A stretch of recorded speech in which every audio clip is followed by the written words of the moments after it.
Hello, welcome to the milestone 20th episode of Panel Punks. I I am your can't believe it. I am your co-host, Veni Kojo, something something Stoat, something something Miles Morales. Hi, I am the other co-host, Hikaru, and I'm super fucking excited because we got a lot of comic book news to talk about this week, like a ton. We have so much that I kind of want to get to these recaps as soon as possible so we can talk Yeah, about all of this stuff because I don't even know about half the stuff that got announced. There was so much stuff. yeah. I was kind of the main one, like keeping on. I was being my best. I'm not gonna say Clark Kent. I was being my best Lois Lane this week, just keeping up with all the comic book news that was coming out. And I was showing Venny, and she was like, "What the fuck? What the fuck?" Yes. And it was awesome. We're very excited to talk about it. It is But very let's do these awesome and recaps. very cool. We only have one Marvel thing to talk about, There wasn't really and much that that's came out Amazing this week that we were Spider-Man like, number "Oh, this is 33. cool." Uh, Tell us what happened. this was a pretty decent What? one. Peter Parker's still really anxious about like the whole Cormac Crane fucking this person may be like my cousin. What's going on? I don't really feel good about it. Like he brings a goddamn limo to Aunt May's place. He's like, "Hey, let's go for a ride." And Peter's like, "I'd love to." And then he hears some sounds. He goes, "Fuck, gotta go." And so he takes off.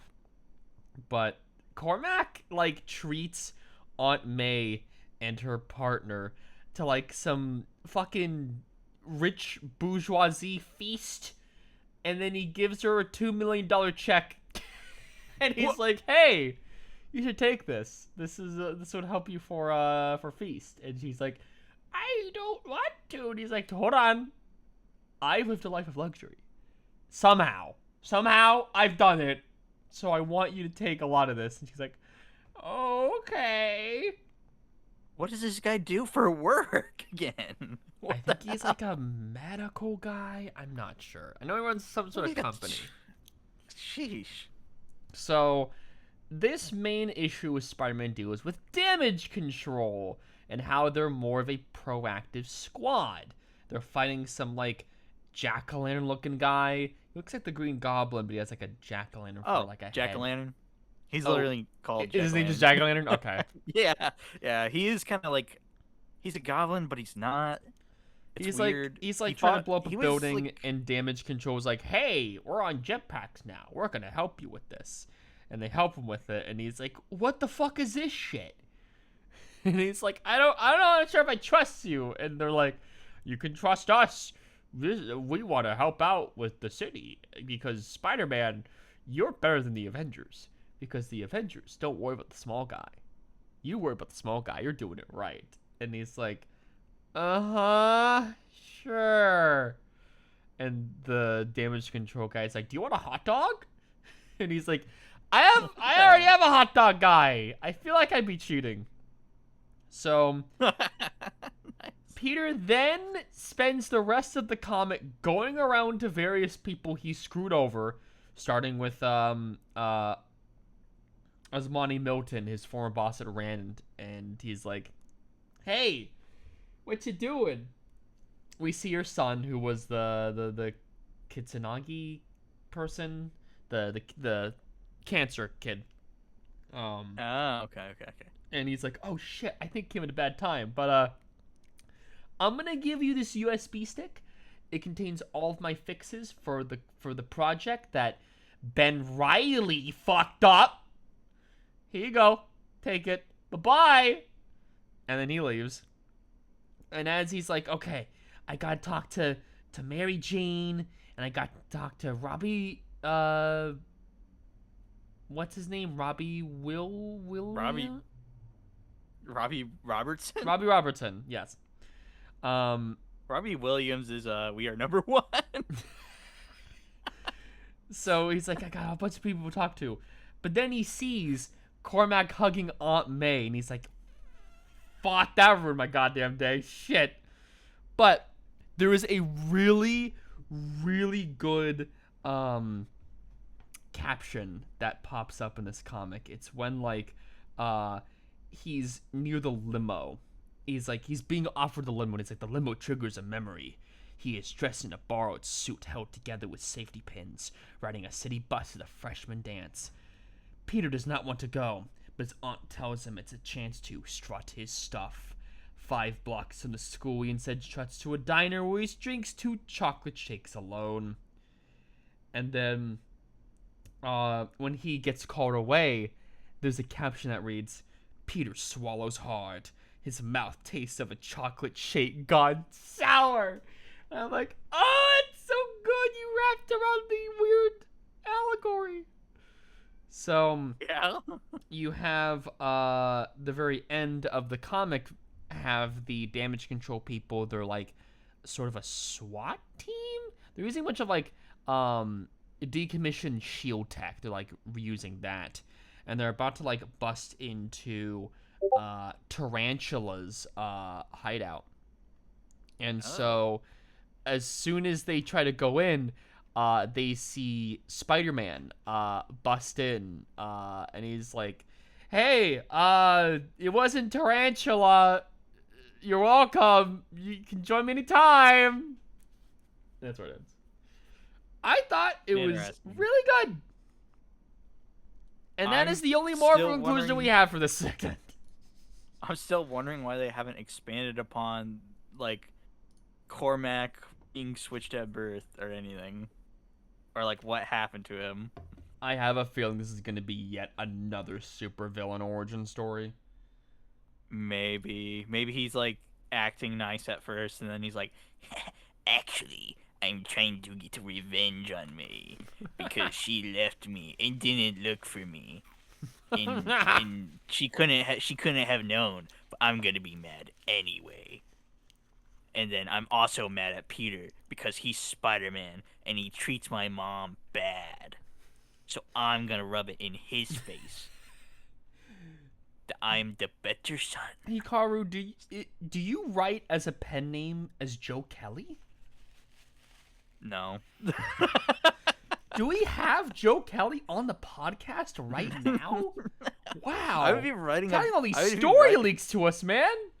The big mouse is gonna come after you for that, you know? I'm sorry. What the? I absolutely certain I wasn't paying you're gonna attention. get in trouble.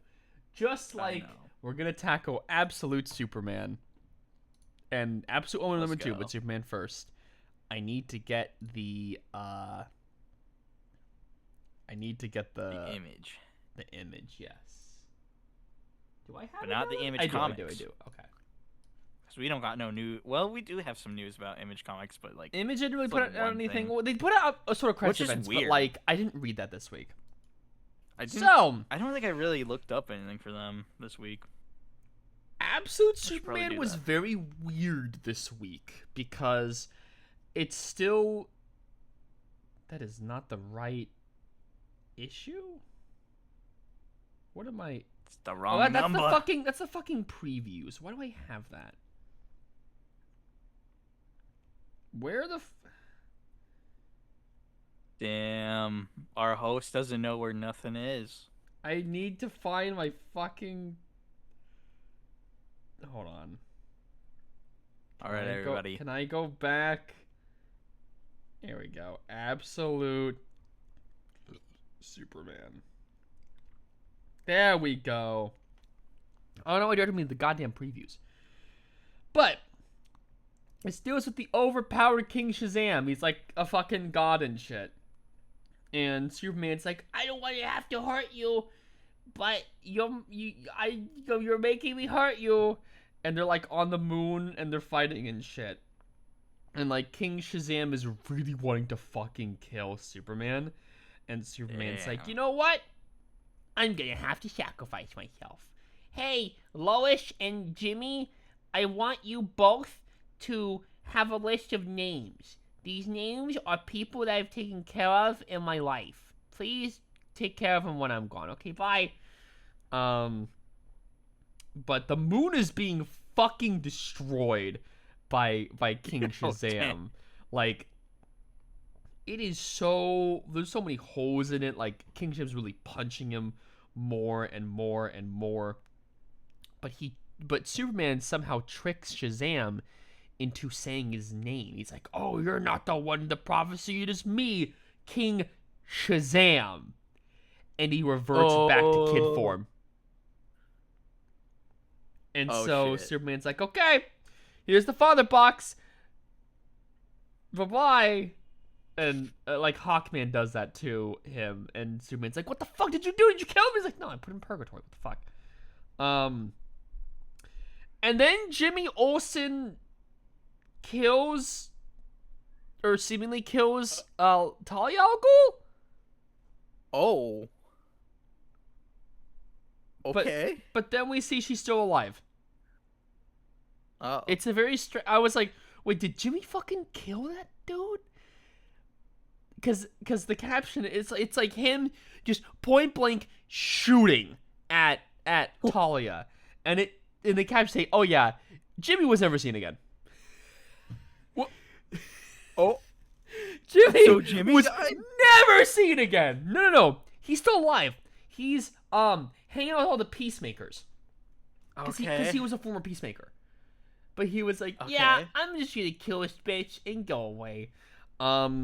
You know how Lois Lane was trying to get a job at the Daily Planet? Yeah, she didn't go. Oh. She doesn't work at Daily Planet. She now works at the Smallville Gazette. Oh my gosh. Because it's more exciting. But Lois tends to Talia how Superman tended to Ra's al Ghul. Where, like, Superman broke down Ra's al Ghul mentally by reading him, like, children's stories in a prison cell. And, like, praying for him and shit. And that broke him. Damn. Lois is starting to do the same for Talia al Ghul. But we see that Shazam is like on fucking Jupiter and shit. And it also says that like Superman did fix the moon. He spent like a bunch of time fixing up and like using his heat ray to like weld it together or something. Good. He But- didn't pull a Piccolo and just leave it destroyed. But Shazam is like thousands of light years away, and he's like fighting a bunch of monster dudes in like, they say it's like Jupiter or something, but it's like a weird planet, and Okay. we never see him again, hopefully. That was it for Absolute Superman. It was fine, not as good as Absolute Wonder Woman though, and we'll get to that.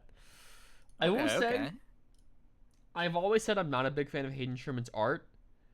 Hayden Sherman's art was better than this that we had this week. This week's art was not great. Oh. Not Whose not, art was it? Not Hayden Sherman? So Hayden Sherman usually takes a break every now and then. That does make sense. The Artists need art breaks. was made by Dylan Snook. I don't really like how he draws the faces. I'm not a big, which is funny because I don't like how Hayden Sherman draws the faces, but I'd rather had Hayden Sherman than this. Yeah, it makes sense. I mean, it's the artist you're used to.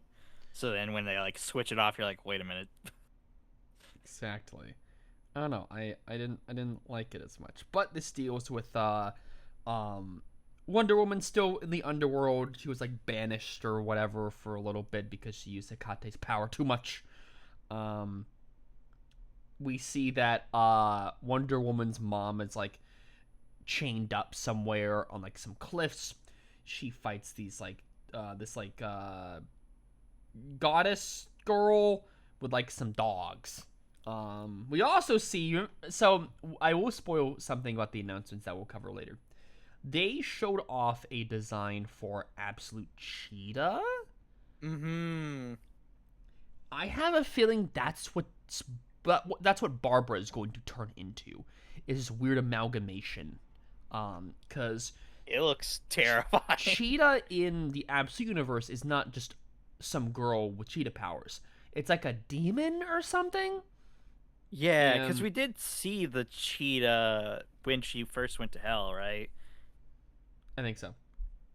But Barbara's still getting like thoughts about like, oh, you have anxiety about yourself and about Wonder Woman, and you're so meek and small, but I can turn into a god, and you can talk to her not as human to God, but as God to God, because you're weak and fragile. But I can give it to you if you want. And he's like, okay, fine, I'll take it. And she starts to transform into a weird monster.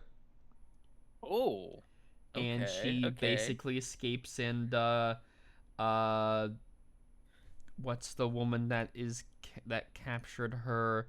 Uh, Veronica Cale is like, damn it, we let her get away. Hmm. Whatever. We we gotta find her though. Wonder Woman has the biggest goddamn Buster Sword. It's even bigger than I remember. It's so big, such a big blade. Yeah.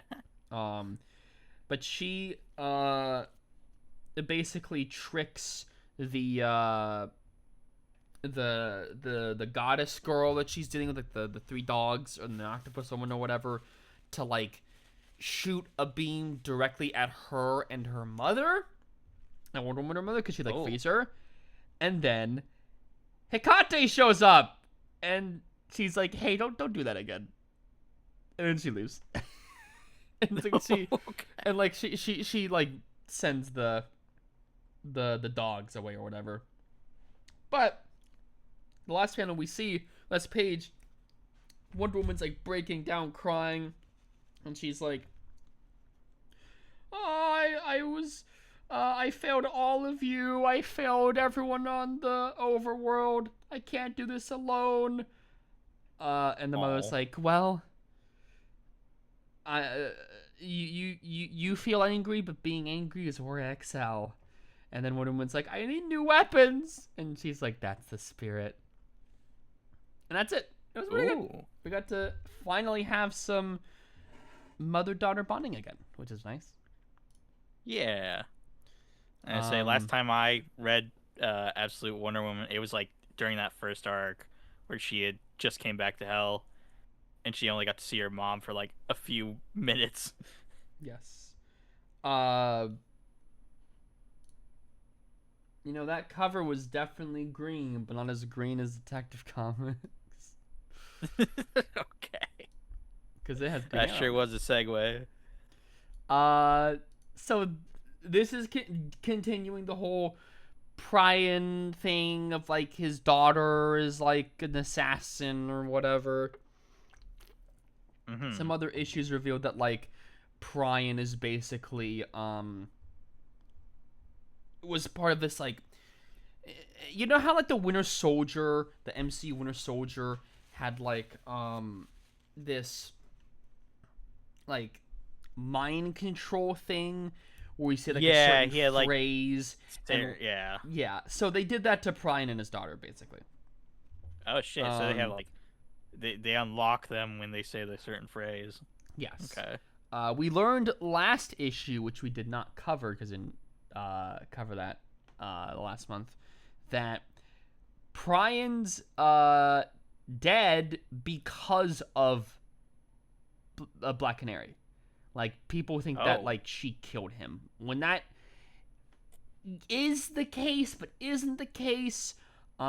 We get a flashback at the beginning of the comic of Priam being followed by Batman. Priam is like homeless or whatever, and Priam also followed Batman, so they both know each other's secrets. He knows that he's Bruce Wayne, and they're gonna form like a team, the Delta Flight Squadron, and they make some sort of like uh running joke last issue of like Delta Flight Squadron implies that we are the fourth best flight squadron. Like a bunch of characters fucking say it as a joke, but because it's like cool little symbol of like there's a canary's tail at the very bottom, a bat head at the top, and then the wings are Prime's wings are at the right, and then a green arrow is like on the left. So it's like a little like bat symbol. Um, But we see like Black Canary and Brian like boxing and shit, and she punches Brian in a certain way that makes him fall over and die. It is a Oh. very rare cardiac arrest situation where the right spot at the wrong time can just kill him. So Black Canary Well, technically that does fucking kill him, but sucks. it was a very rare disease thing. And before Prion dies, he says the code word. He says, "The fairy Prion has danced on the waves. It has hunted long and filled its beak with crustaceans. Now it must return to its family in the burrow." And he dies. And that is used way later on, but we'll get to that. So last issue, Black Canary was like tracking down the daughter. They find out that she's in some sort of mansion of assassins, and they're trying to get her. They find out that the daughter is like, again, mind hijacked by some other entity, but they get her back to normal. They're like lying to her, but that she's some sort of princess far away, and that she's protected by this mansion. But we find out that's bullshit. But they escape Damn. the place. And Batman's like looking at some bodies at like a coroner's office, and he's like trying to figure out what happened to uh, uh, Brian, and he notices there's like a lot of deaths that are seemingly natural deaths or accidents or whatever, but in actuality, it's like assassin's work done so well or whatever. Batman later finds out that the gym they used to hang out with is burning it down, so he goes over to investigate, and we see the grandmother that was taking care of the girl is like burning down the building, and she wants his attention and shit. And he tricks the grandmother into like reaching her hand out to like try to slash Batman, but Batman puts like a little EMP device on the woman, and she's like, "That barely hurt. What the fuck was that gonna do?" Oh, it just took out a video and audio from other people so I can do this. Take this egg, and now I'm going to say the magic words. And he does, and she goes back to normal. And there is a panel where he's like, "Oh, are you okay?" And she's like, "What happened to my hands?" And he's like, "Time. You haven't seen your hands for over 10 years." So the assassin entity has hijacked this woman's mind for 10 years. Oh. So someone is using Prion, his daughter, and his mom. And Batman's gonna find them. And next issue Okay. concludes the entire arc. It's been like a really good little detective story. I really like it. It's been really good. What's also really good is JLU. You need to read JLU. I think you would really enjoy it. This issue has Despero, who was Despair the Zero in Absolute Martian Manhunter, which I didn't know. But this issue deals with like the aftermath of like the JLU situation of like, oh, Lex Luthor sabotaged us to like have the Brainiac Queen get away or whatever. So we're not gonna trust Lex anymore, and like she could be anywhere. They track Brainiac Queen down to, of all places, some AI data center. So they're tracking her down there and like pulling her out. Elsewhere on like the distant planet, Hawkgirl, what's his name? Memento, Medicis, the Elemental Man. Metamorpho. Yeah. So, Oh my god. Metamorpho, Green Lantern, Mr. Terrific, Guy Gardner, Green Lantern, and Mr. Terrific and Hawkgirl are like investigating this like other planet, and there's like this giant purple dude, and it turns out to be Despero, and they're trying to fight this guy, but he's like super fucking powerful. They do eventually track down Brainiac Queen, and like Red Tornado's like trying to basically like hijack Red Tornado, like get all of his secrets or whatever, and he's like being ripped apart. But hero, I don't remember his name, but some hero like takes this like laser beam and like shoots it at Brainiac Queen, and it rips Airwave, so he's alive, thank God, out of her. Let's go. And they put her in a Faraday cage. And they're still very much mad at Lex Luthor for basically sabotaging him. Lex Luthor was really trying to help, but like he fucked up. And like Batman's like confronting him, like grabbing his arm, but he sees something interesting. He sees, and we didn't see this in DCKL. Remember the Omega Prophecy? We didn't see what that was for Lex. Wanna know what it is? It's Lex Luthor in a post-apocalyptic Gotham. Oh. And he like the place is like filled with green slime or swamp or whatever, and he's holding like a big gun. There's a sign that says "Welcome to Gotham." It's like all mossed up, and they're both like, "What the fuck was that?" We may get a continuation of this in Justice League Night Vision, I think. Yes, I was just looking at that. That is that got announced a while back, and it was supposed to be a comic book that follows Lex Luthor and Batman trying like to save the world. Yes. So I think that's going to be That's continued probably there. I think a Joshua prelude to that. Yeah, Joshua Williamson is writing that. So. Hell yeah, let me see Joshua Williamson. I think that makes sense too, because I mean he's doing stuff with Lex, so And might as well have him on a book. And for my last trick, it's Zatanna. Let's go. This is a pretty good comic. It's a sort of anthology series comic. Oh. She has like is a there bunch different of adventures happening? So it's little adventures tied into like a bigger story of like Okay. We want to know where the Prime Magus is like comes from or whatever. She has like these three entities, and it's like some upside down man. It's a form of Hecate, and it's a bird girl. And we see another bird girl who was the original Prime Magus being like, "So how the fuck did you get my powers? Well, what happened? We don't need a Prime Magus. What are you doing?" And Zatanna's like, "Well, before I tell you all that, I'm gonna tell you some adventures I had in the past." So she talks about like maybe next chapter not found.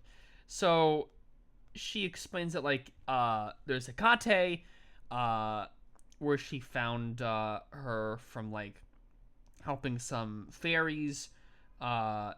She talks about the Upside Down Man, who's like this really powerful shadow guy that I guess Zatanna had to kill some wolves to get to. Like she just straight up just murders a bunch of werewolves, which is really funny. Well, damn. And you have the bird guy, which is Zehuti, the scholar, and she goes inside this like brain who's like freaking out and causing like a huge black hole in some like academy far away. And it's like, "Oh, I'm trying to find out the essence of infinity and where magic comes from."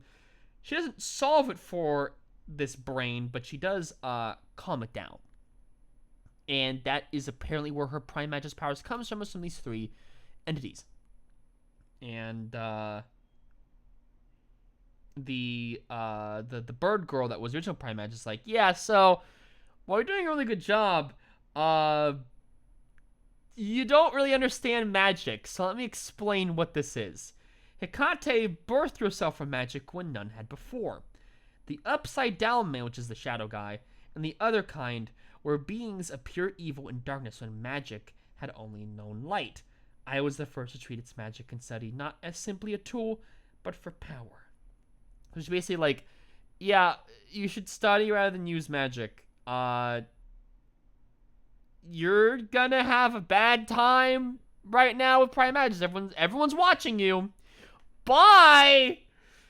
So we cut to a scene of Zatanna performing some like party tricks in Turkey for this like village, and they're like, "Oh, you did really good. Bring smiles to everyone. Here's some money." And she's like, "Okay, I'll take it. Sure." She rides a horse, which looks like, have you played Borderlands 2? No, I haven't.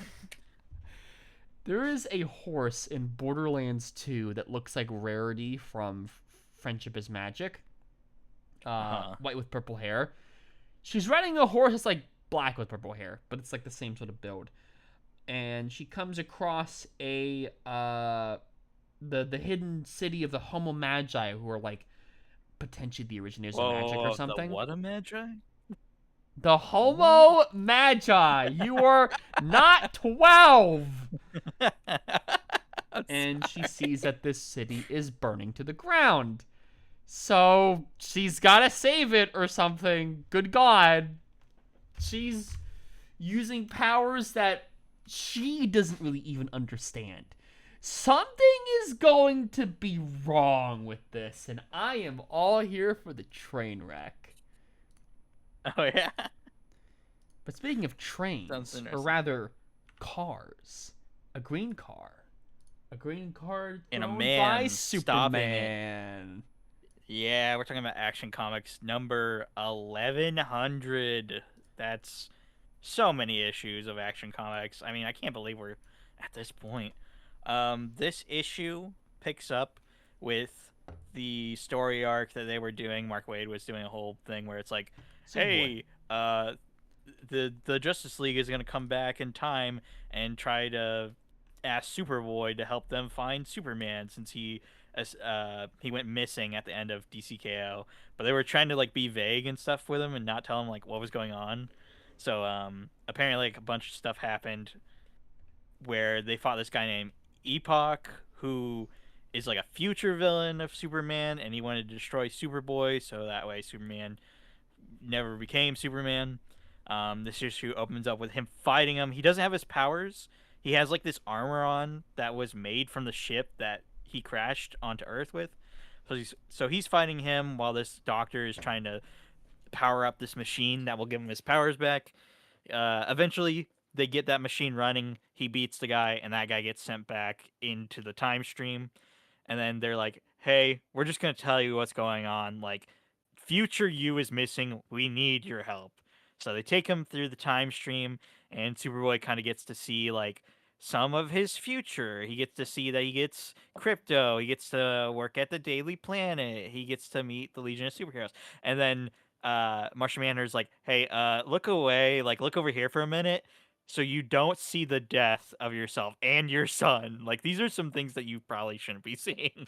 Yeah, they show like a bunch of random shit. It's like, here's the death of Superman. Don't look at that. Thank you. Yeah, he's like, "Why won't you show me this?" And it's like, probably because we don't want you to know that so you don't die, because that's kind of an important moment in history.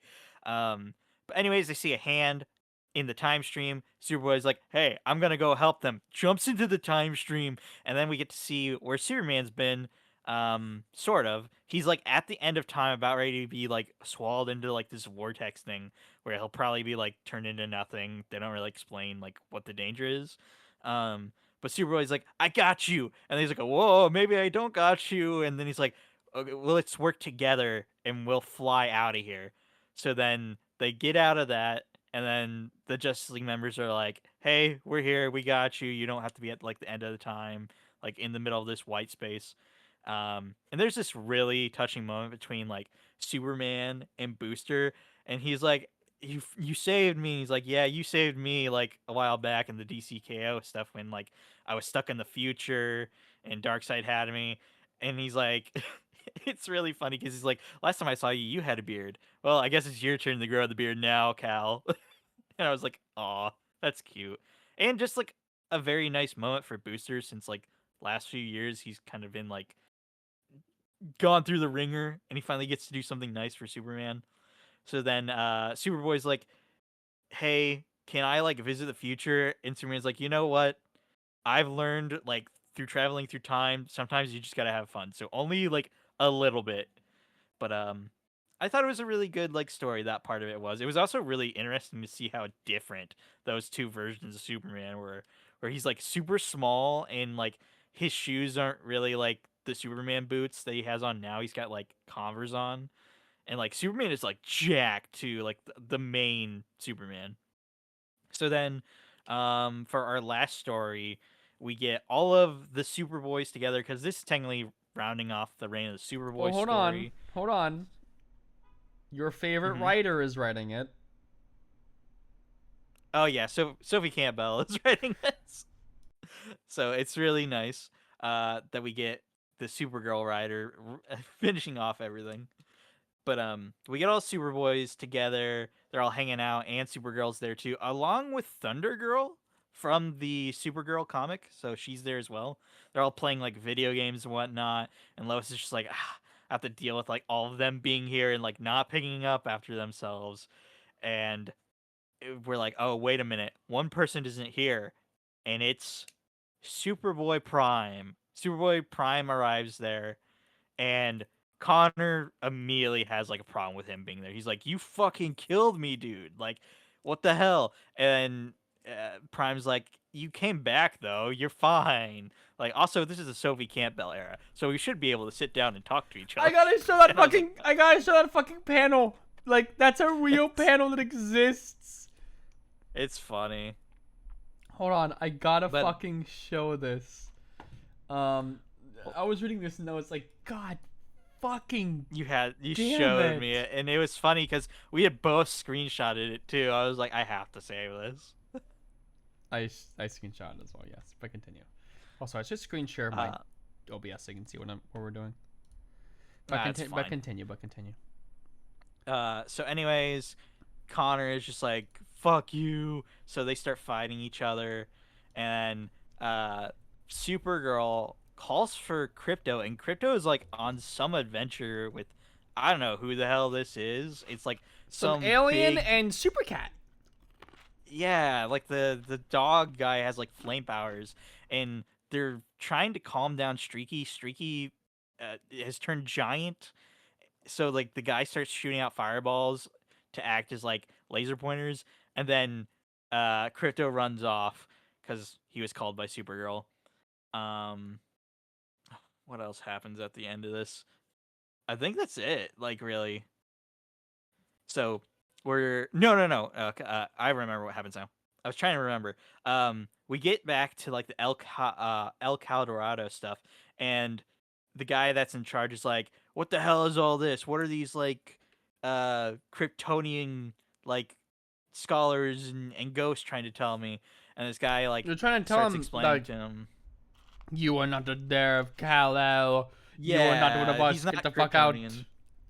So one of the guard guys comes up, and we immediately like he's like, "Hey, like, boys, get ready. We're about ready to do something." And his name is Well, Bruno, hold and he on, keeps getting hold referred on, to hold Bruno. on. I want to recap this. So, Okay. because I read Superman Unlimited, you don't. Do you? I was reading some of it, so Were you like, reading I like think the latest it's been issue? I don't think I read the latest issue. So, I think you did. here's what happens. So, the Emperor's like, "Oh, my old friend, how are you doing?" And this Bruno guy's like, Bruno, "I'm my not boy." really old, friend. You've only known each other since like this empire you made started." And he's like, "Well, we're cool, right? Like, we helped build this poor third world country to like the prosperous nation it is." Anyway, there's a bunch of Krypton stuff in like another city, potentially in Smallville. We should probably go check that out.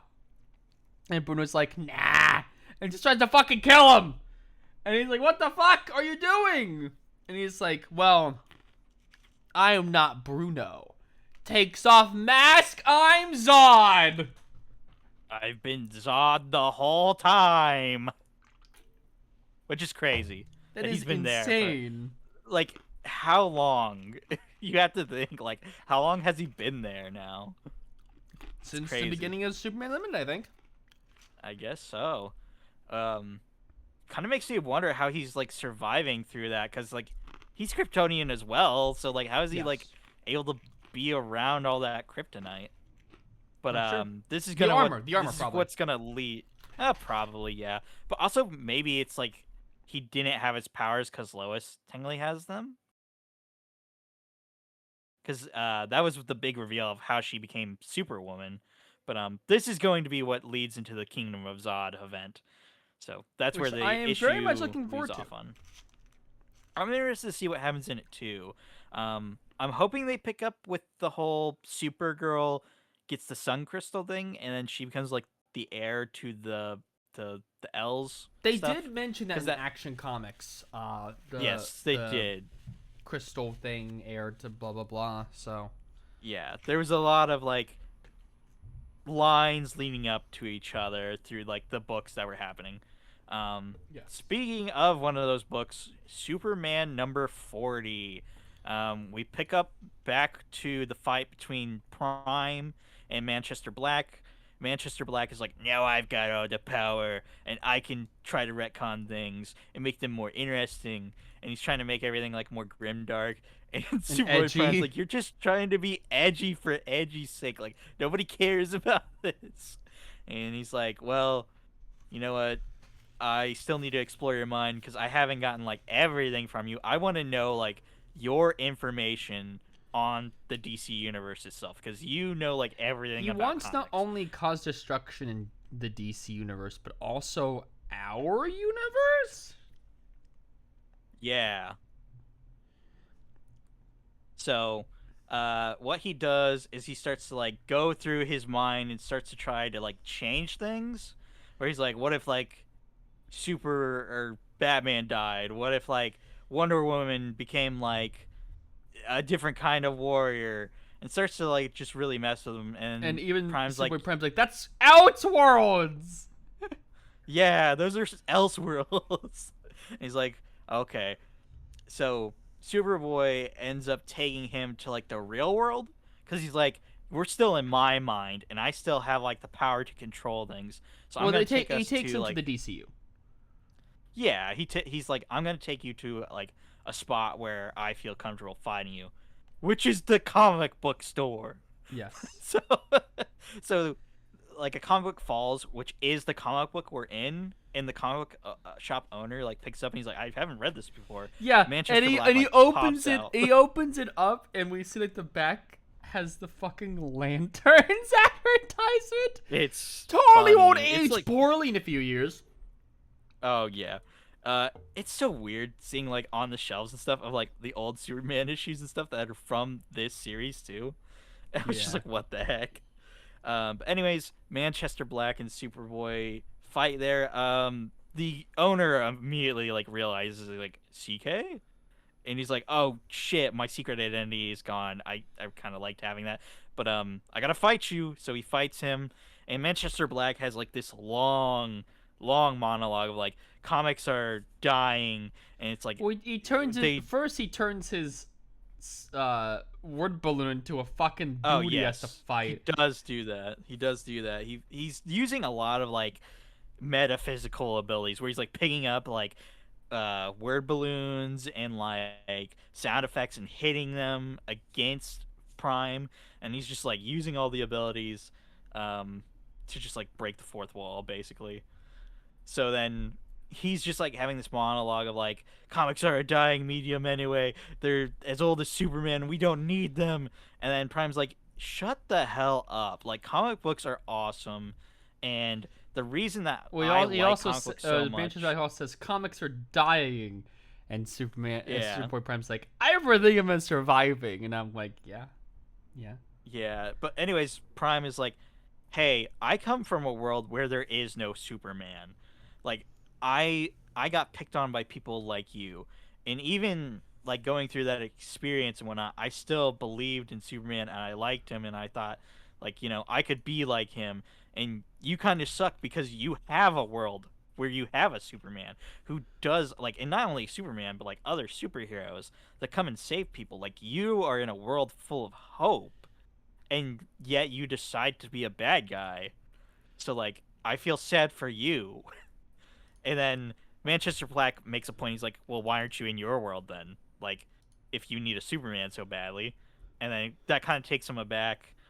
And then they start fighting, and I need to remind myself what happens next.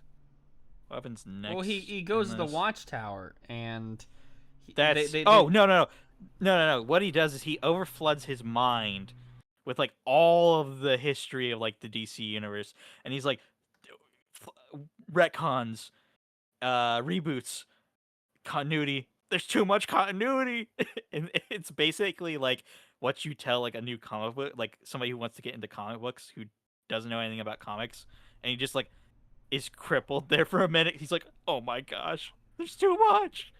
So then they well, take him up not to the exactly. I think like comics are a lot more beginner friendly than you would think, but like well, the yeah, reason no, why I'm he's just crippled saying is like because he that's shoves the all of the history and knowledge in his mind all at once, and it makes him go, ugh. true. I just thought it was funny because it's like that's the perception that like an outsider person must think it's like. Yeah, You know what I mean? yeah, And that's what happens to Manchester Black. So, anyways, yep. he takes him up to the Watchtower, and Mr. Terrific like chews him out. He's like, "This is exactly what I didn't want to happen." And he's like, "That's all I could do. Like, it's like last thing I had to do to like make this uh like problem go away."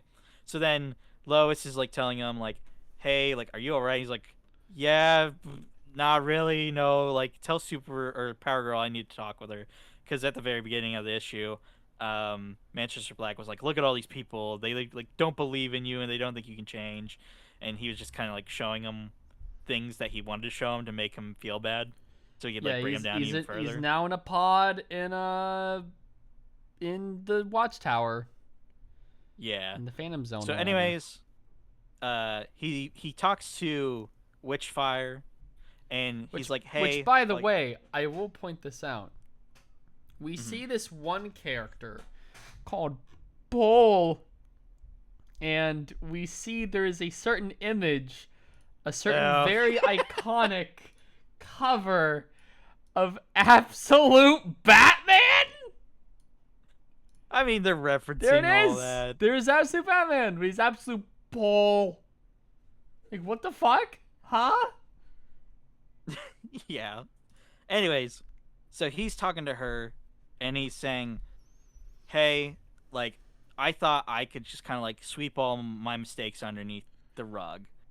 Like, I thought I could just immediately change, but that's not how change actually works." Which is I think this is like a real moment for him, and I like it because it's like a change is not going to be accepted by everyone because he fucking killed people. He like, and we saw that earlier in the Action Comics story where Connor was like, "Hey, like, I'm not gonna forgive you. You're not gonna hang around with us, like, and just be chill. Like, you killed me and you killed a bunch of people that I knew, so we're gonna like throw down." So he's just like, change is not easy, and I have to like say I'm sorry and make up with people on their terms and not my own. And I'm just like, wow, that is actually a super mature thing that he just said, and I like this. And then Witchfire tells him, hey, like, you know why I like comic books? Because everything is like new and everything has an opportunity every week, every month. Like, you have the opportunity to change, and that's what's great about comic books. And they're like, to Wednesdays, and they both give Ah. each other like a little fist bump. He's like, hey, are you gonna like help us clean up the shop with your magic powders? And he's like, totally. And that's where like that part ends. Then we get an epilogue where uh, Prime is like, yeah, so I learned a lesson, and this is where things might end, but not really, because you're not done with me yet. We still got like more shit He with me said something to about deal with. because next year, and I'm going, oh no. What are they doing with the character? And then Supergirl interjects. She's like, "Who are you talking to?" And he's like, "Oh, just don't worry about it." So then they go to be in the very last story of the Action Comics comic Yeah, where he they just ends up reuse the fighting. fucking panel. Yeah, the panel where he's fighting with Connor. He's like, "What could go wrong with hanging out with everybody?" And it's just like immediately cuts to that. It's like, find out what happens in the Kingdom of Zod stuff, and I'm like, oh, that's great. Like, I didn't know how to feel about it at first. Like, I think it's a good conclusion. I still think it would have been nice to have more issues where Prime is doing normal stuff. Maybe we're gonna get that soon, rather than later. But we are getting like a whole event happening now where it's like the Kingdom of Zod stuff. So I don't know. Maybe Prime will get his own series and he'll get to do normal That's what I'm things, kind of thinking or maybe he'll go they're back to hinting his own at. universe. Maybe I would like for him to like not be so fourth wall breaky. Maybe he calms it down and he's like, I need to stop He this. is definitely Deadpool, but not funny. I've said that many Yeah, times. I don't like really I like how think people write that's him. the only problem we have with him is he's like he he breaks it too much, and we're like, wait, stop. Like It loses he its wasn't like impact. that originally. He was not doing that as much when he like first appeared, and now he's doing it like more. They really But flanderized him. yeah, But speaking of eh, alternate Supermans, yeah. Superman, Father of Tomorrow. This book is always interesting to me. It's like this is such a changed world from the one that we knew because like Jor-El's the one in charge. So the book begins and we're dealing with more people changing his technology into weapons. Like he's trying to make stuff to help people out. He's trying to make like free transportation. He's trying to make things free for the hospitals and he talks about like in a monologue he's like, "Oh, like people are charging people like out the wazoo to even use this." And it's like, "Oh, that's like very much a real world problem too. Like, you know, people should not be charging people just to be, fixed and need hospice." But anyways, these people are attacking this one lady and her kid. He breaks it up and he's like, "Why are you doing this?" And he's like, "We just need money, man. We just want our cut." And he's just like, "Shit. Like maybe I'm not like addressing the real problem here." And that's like people need like free energy. They need like ways of not like killing each other over money.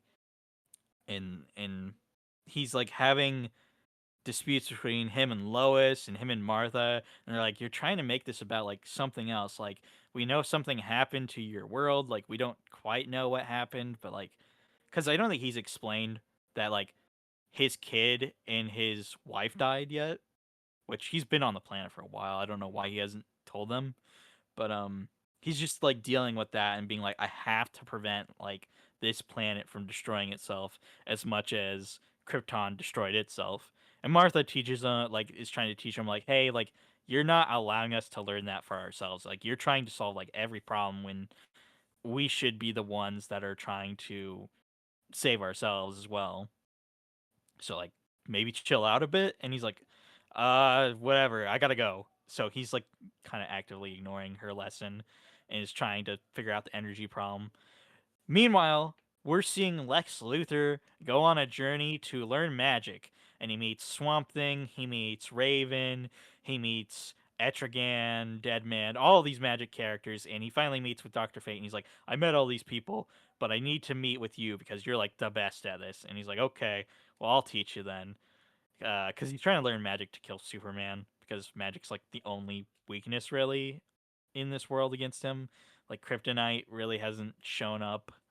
And then we get like a run in with Captain Atom. And Captain Atom is like this terrorist guy who is destroying a bunch of things. He's like, Superman, come out here. You're not gonna be the hero that saves everybody. You think you're better than us and stuff like that. And he's like, dude, like you're the one actually like being the problem here. What the hell? So he beats the crap out of Superman. He like drains him. He uses like parasite energy on him because he fought Parasite in a previous issue, and then he uses like this weird gas, and he escapes, and Superman just sees the wreckage, and people are like dead all over him, and this kid's like, Superman, you have to lift this bus. My mom's under it, and she's not moving. You need to move the bus, or else she can't move. And he just hugs this kid, and it's so sad. It's like, damn, he's trying his best here, and everybody just keeps like fucking everything up. And then we cut back to Lex and Dr. Fate, and Dr. Fate's like, we need to do something about Lex because he's like getting way too powerful. Like I thought he was like normal, but no, he's crazy. So then it kind of hints that Lex kills him because he kills the bird that this message was going to go out to all these people. And then we see that Captain Atom that Superman fought had died, and it was actually like General Lang who had made that like a prototype suit. He's like, yeah, that guy didn't survive, but I'm gonna be like the new Captain Atom, I and keep I need your forgetting help. that Lois Lane's father is like a military guy. It doesn't really get brought up a lot. Like The he's only very comic I much. have read where that is a major component is fucking Superman Unchained. Yeah, he's very much supposed to be like, what's his face from the Hulk?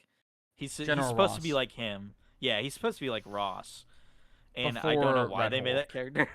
Yeah, and I'm just like, okay.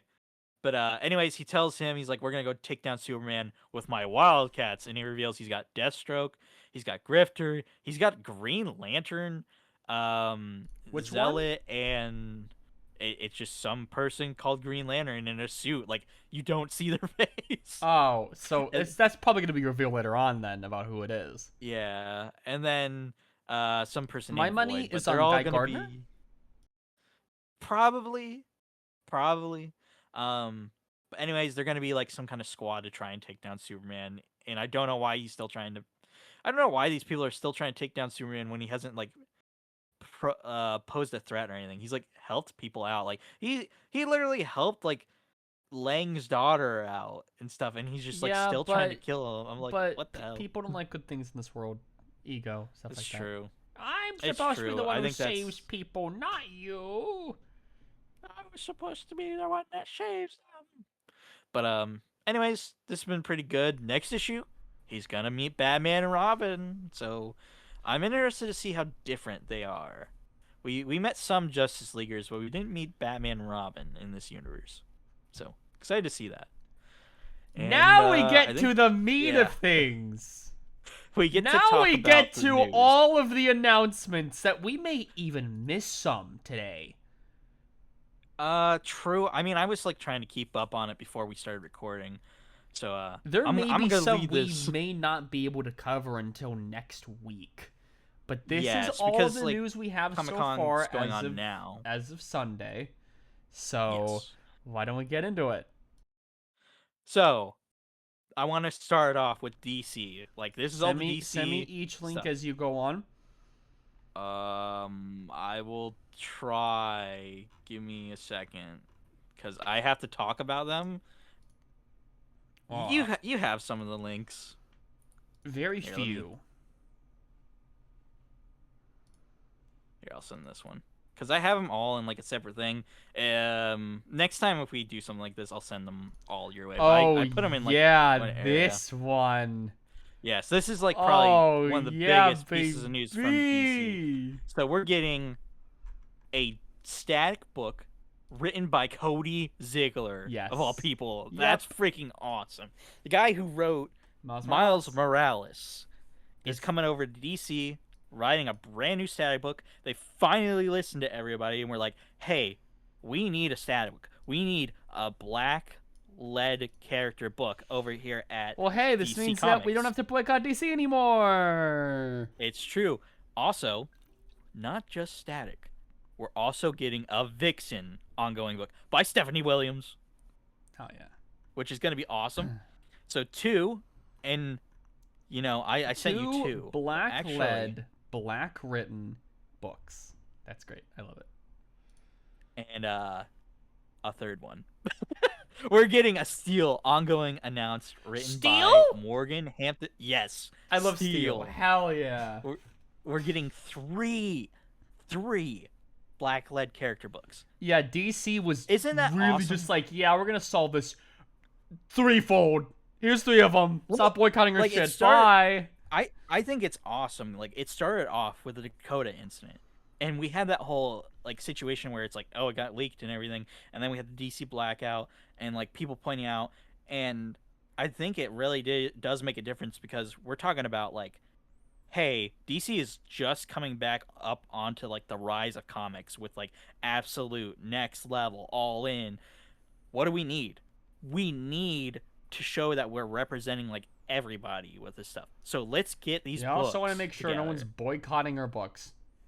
Yes, exactly too.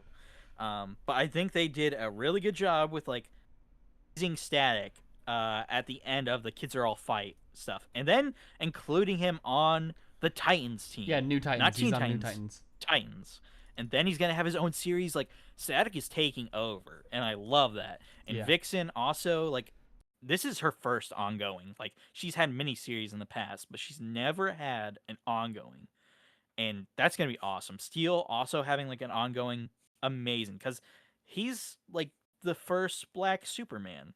Let's be real about that. Like he was the first like in universe Black Superman when Superman had died. So it's kind of cool to see him have his own story coming up. So very exciting. We have Shadow of the Bat. We got the writer revealed for that, and that is going to be Dennis Camp, the writer for Bleeding Hearts and Martian Manhunter. That's going to be And a lot of awesome. new Ultimate Universe stuff. Yes, and Ultimate Universe stuff. James Herron is writing and drawing The Demon, which is the Etrigan book. It like from what I saw, it looked pretty cool. Jonah Hex. That's going to be a miniseries called Jonah Hex and the Shadow of Death. 6-issue miniseries by Michael Walsh, and Michael Walsh might sound familiar because he did the art in Exquisite Corpses for like the main hell yeah. story stuff. So he's gonna be writing and drawing it. Cool. We got announced. Absolute Cyborg is going to appear Any in images of Absolute Flash. Number 20. Let me find it here. I can find it in my little folder I have of everything. this? Send me everything at once so I can put them all on screen. I'm reading off our thing, so it's a little hard for me to also like go back and forth to this. Yeah, well, send me everything and then I can put it on. I am very excited to see what Cody Ziegler does with Static because Cody Ziegler is a very good writer. Where did I put this? I'm hoping he does good stuff. I'm gonna support it. I'm gonna buy it and read it and see what's going on. You know, I know fucking the new Miles comics coming out next week. Oh, good God. Oh, is it? Is it that quick? That's yeah, it's coming out in August. Holy crap. Lois? Holy crap, Lois? Oh, it's like no images of this. Damn. All right, whatever. Yeah, it was just the article that I had found. Let me find where I'm at. I lost my place. The Absolute Cyborg coming in. That's gonna be really neat. Yes, and he's not the only Titan that is coming, because they're going to appear in Absolute Flash number 20. So he's not getting his own book, but it seems like Jeff Lemire is like, hey, I want Wally to be like the first teenager character in the Absolute universe, and he starts to meet more of the Titans throughout the book.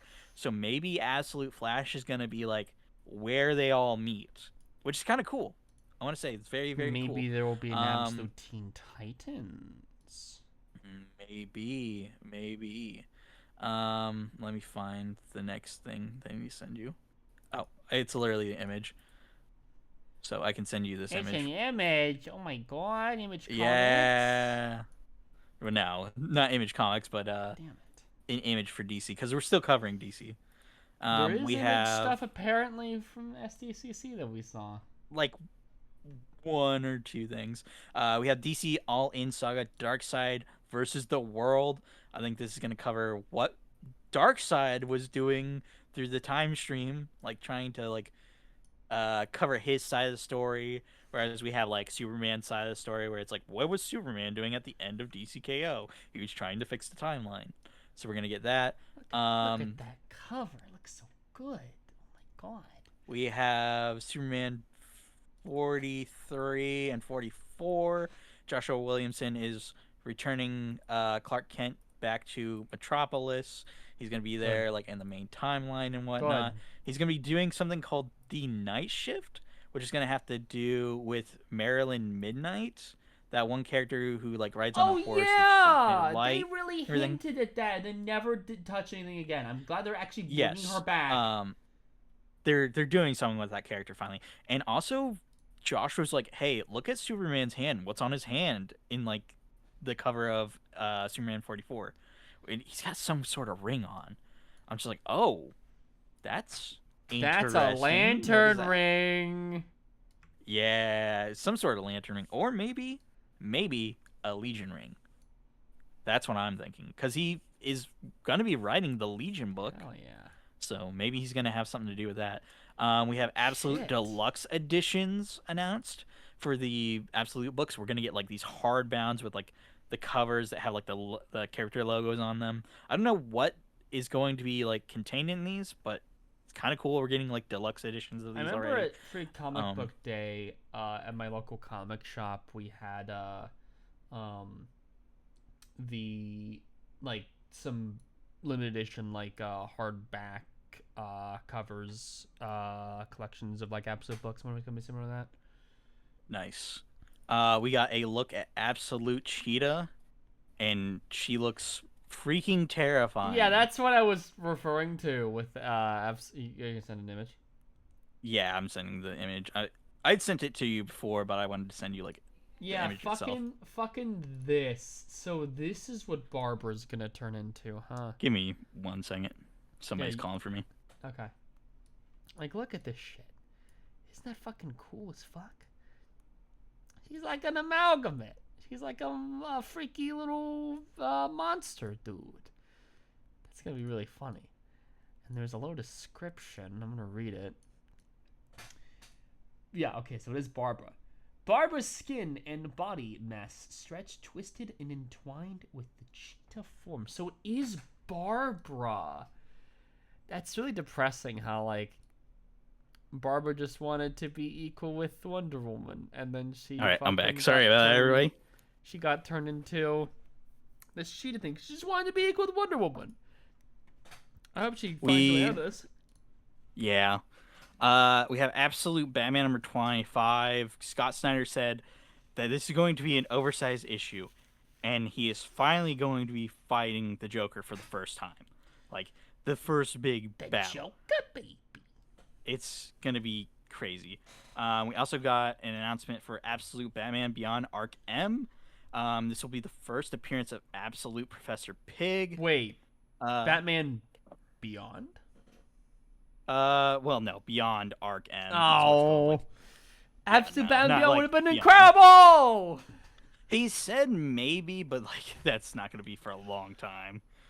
So, Damn. we also got Nick Darrington like hinting at he's going to do some art for Absolute Batman, which I'm excited about because Nick Darrington is Who is he? just a fucking great artist. He drew a lot of the Gerard Way Doom Patrol comic. Oh, So like he did a lot of the covers. yeah. And I want Gerard Way to write an stuff. Absolute book. He also did Batman Universe with Brian Michael Bendis. So he did I the really art for liked that. Batman Universe. Yeah. And we have an announcement for Batman of Two Worlds for Batman Day, which is going to be the first crossover between the like the mainline universe Batman You and have a Absolute picture of Batman. this, right? I feel like there's a picture that exists. Pretty sure there was one that I sent you. Because I remember at You sent it to me, I'm pretty sure, actually. Did I? Pretty I sure. remember Absolute Yes, you did. you did. No, you sent it. You I sent just found the message. I just No, I- found it. No, you sent it. No, you sent it. Well, wait, what? The big one-on-one with Joker? Or I think of something else. No. Oh, no. I'm talking about the Batman stuff. Can you send Batman a Two reply Worlds. to the Discord? Can you send it to me? Yes, I'm sending the image to you. You know what I want to talk about after we talk about the main news? There we go. I want to talk What? about Kamen Rider a little bit after this. I news. know you already talked about. No, I'm talking about a little more because I have some updates on I know. my Kamen Rider journey. But Okay. On the this podcast? issue, yes. This issue, Okay. oh my god. Yeah, it's gonna look amazing. Like seeing mainline Batman finally cross over with like absolute Batman, it's gonna be really cool. Um, That is we very have like cool. some mediocre news about DC gaming, and that is DCKO DCKO mobile has a fighting game. game, but Oh on mobile. no! So no new actual fighting game. Like it's not like Injustice 3. You can just play this on your phone for free. I don't know what DC was thinking. We DC we really do be like, literally let's get talked that about this. 2016 Contest of Champions money that doesn't exist We anymore. true. We were talking about it where we were like, it would be kind of cool to have a fighting game called DCKO, and it Yeah, was the based monkey on the paw rode events. hard. And then they didn't do any of that. They just called it DCKO and Again, made the monkey kind of a paw generic fighting rode game. hard. Clayface trailer dropped. Looks amazing. Haven't seen I'm it. very excited. Lanterns trailer dropped. I haven't seen that one. I'm sure that people are excited about it. DC teams up, and this is kind of just like cute, fun news to like round off the DC stuff.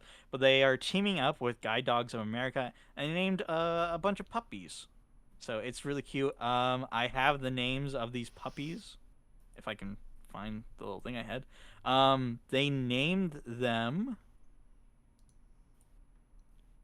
No, I don't want to hear They about back or named neck them pain. Sorry. Crypto and Crypto 2 and Crypto, Crypto Clark, 3. Lois, Kara, and Lobo. They named one Lobo. They need one Lobo.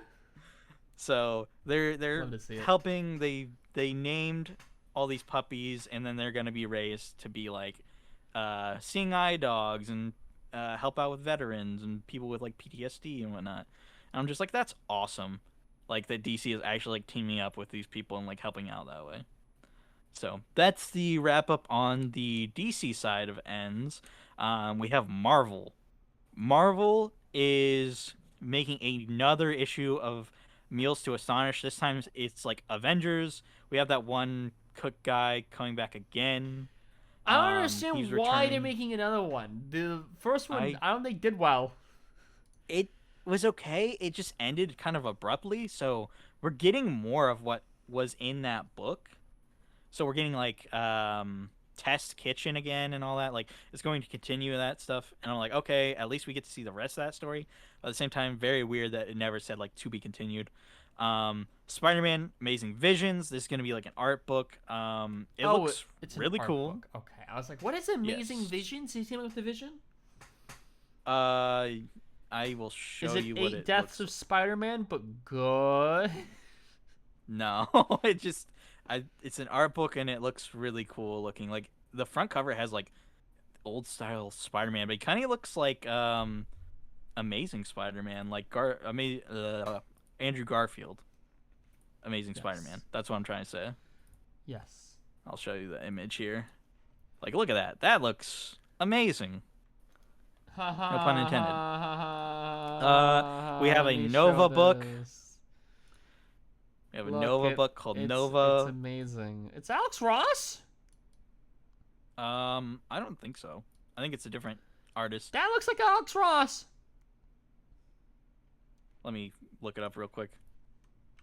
Let me do my I love me Amazing some Alex Ross Spider-Man. because that looks like Amazing that looks like Visions. it looks a little bit like the Lee Bermejo. Lee Bermejo, who is known for Batman Damned and a lot of the other Batman stuff. this cover that I just showed looks like that Alex Ross scrapped movie suit. Yeah, it does. We have a Nova book. It's not Richard Rider. It is Sam, the one that people probably know more from the Ultimate Spider-Man cartoon, but he had like a series beforehand when Marvel Now was just like starting. But it's going to be called Nova: Return of the Hikaru. Rings. What? I don't give a shit about this Nova guy. I need more Dick Rider in my life. Shut up. anyways, Okay, this looks cool. we have a bunch of Punisher books coming out. We have Punisher versus Predator. We have Punisher Showdown, which that has a bunch of books that I have the titles to. Like, he is showing down with Wolverine, Winter Soldier, and Black Widow. So we have those books to look forward I to. can't wait to not buy them. Well, one of them is by Greg Land, so I can't yeah, of wait to course that's super not buy them. Well, guess which one that is out of the 3 that I listed. It's probably Wolverine. Black Widow. Black Widow. That was my second choice because porn face, right? Yes.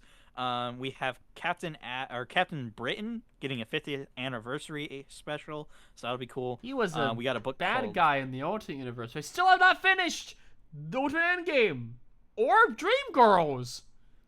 You need to. Sometime. I'm just fucking depressed, okay? Comics will make things better. We have a book called Maximum X-Men announced. Like Maximum Looks Carnage. pretty freaking cool. Storm is on the front, and a bunch of other X-Men. It looks like they're just trying to be like 90s again. Who is writing We got an this? announcement. I don't know. I just saw the image and I saved it. I wanna show this off. Boom. We got what's that? Psylocke? The one with the purple sword? Yeah. Psylocke, Wolverine. You got Cyclops. Iceman. Iceman. I just noticed Firestar's on the front of that. Bishop. Like Jean Firestar Grey? of Amazing Spider-Man and Friends. Is that Justice as well? Interesting. Wait a minute. Why are Justice and... I just noticed that Justice and Firestar are both on it. Which, by the way, they're both a couple, and they were part of the team Oh, is of that the not New Bishop? Warriors. Bishop is in between them. So if you see the purple guy with the purple hand, that's Justice. Oh, okay. I was like, I thought it was Bishop. He was actually originally called Marvel Boy, and then there's like a future version of him called Vance Astrovic. God. Who's what like the fuck leader. did you send me? Oh, that is This are cover finally... looks bad. Oh yeah, I don't like that cover either. They're making an Indiana Jones book. It's Who was called writing Indiana Jones and the Sword of Pandemonium. I don't know. Like again, I saved what was announced. But I'm not interested in. I mean, I picked up a few Star Wars books, and they both ended. Yeah. Like, I don't like Guggenheim as a person, but he wrote a pretty good prequel era Jedi series, and it fucking ended. And then they had the goal to be like, yeah, we're gonna make a Han Solo sequel era thing, which is so super interesting. I really like that character in the sequel era. And then it's like, we're gonna end after a few issues. Like, what the fuck? Yeah.